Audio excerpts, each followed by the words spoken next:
See here, convolution theorem for the Laplace transformation. Okay, what is the statement of the convolution theorem?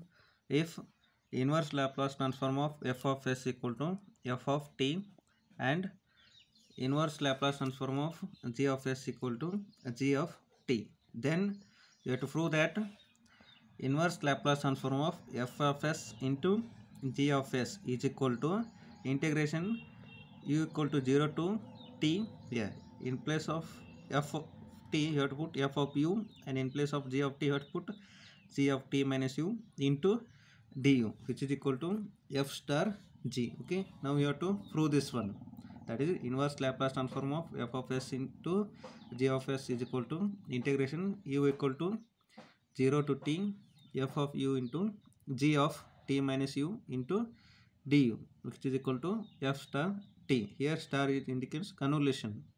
Okay, see here, now how you have to prove this one? That is, here we shall show that what you have to show that before proving that inverse Laplace transform of f of s into g of s is equal to this term, first you have to prove that Laplace transform of this term is equal to f of s into g of s. Okay, after that you have to find out the inverse. See here, we shall show that Laplace transform of this term is equal to f of s into gs, that is Laplace transform of integration u equal to 0 to t f of u into g of t minus u into du, which is equal to f of s into g of s.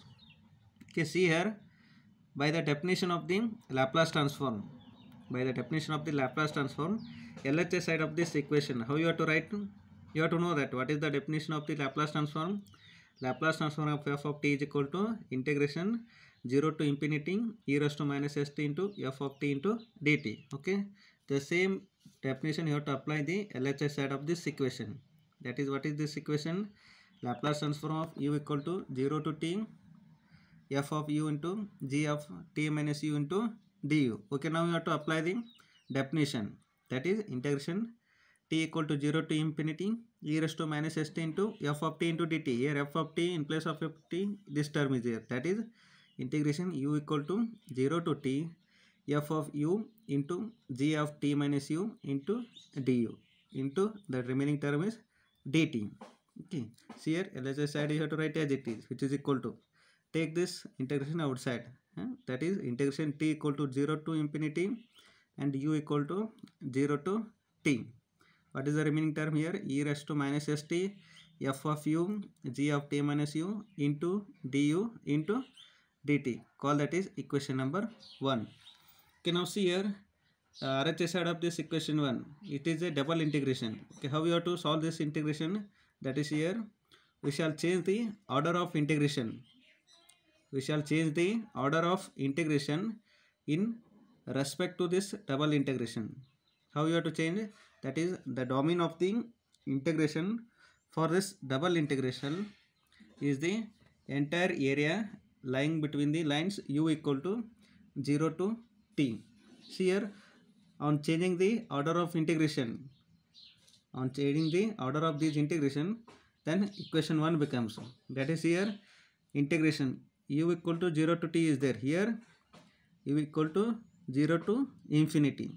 Okay, next one, similarly integration, here t equal to 0 is there, but you have to take t equal to u here, therefore t equal to u, and while changing the order of integration it is t into remaining term.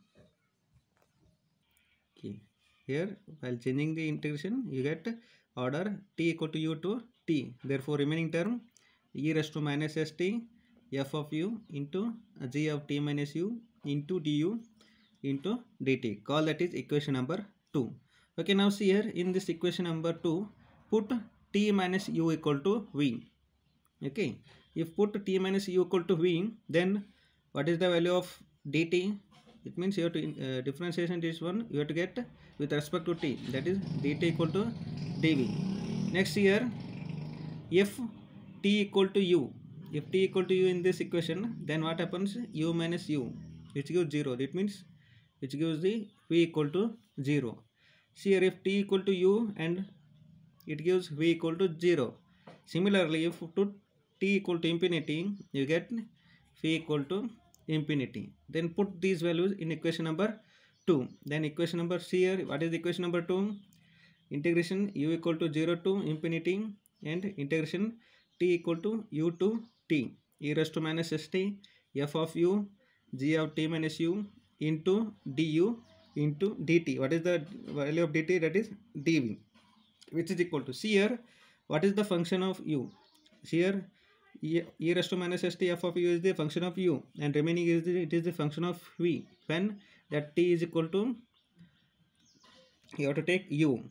Okay, therefore you have to split this equation, that is integration u equal to 0 to infinity e raised to minus st into f of u into du into, what is the remaining term? Integration of t equal to u. Okay, here you have to take phi. Therefore p equal to 0 to infinity e raised to minus st is there, e raised to minus st, here t means it is v, v function is there, into g of t minus u. G of t minus u means it is v, that is g of v into remaining term dv. Okay, see here, by the definition of Laplace transform, you have to write this value, that is the value of integration u equal to 0 to infinity e raised to minus st f of u into du is equal to f of s into, and this value integration of v equal to 0 to infinity e raised to minus sv into gv into dv. By the definition of Laplace transform, the value of this one is g to g of s, that is which is equal to f of s into g of s, which is equal to RHS. That one you have to, okay, see here, what you have to get now? Laplace transform of u equal to 0 to t f of u into g of t minus u into dv is equal to RHS is f of s into g of s. But what is the statement of the convolution theorem? What is Laplace transform of this term is equal to this one. Therefore apply the Laplace, inverse Laplace on both sides.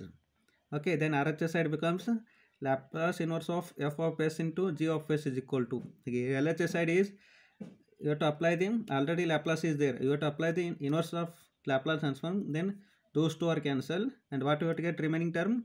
Integration u equal to 0 to t f of u into g of t minus u into du. Okay, this is our required convolution theorem.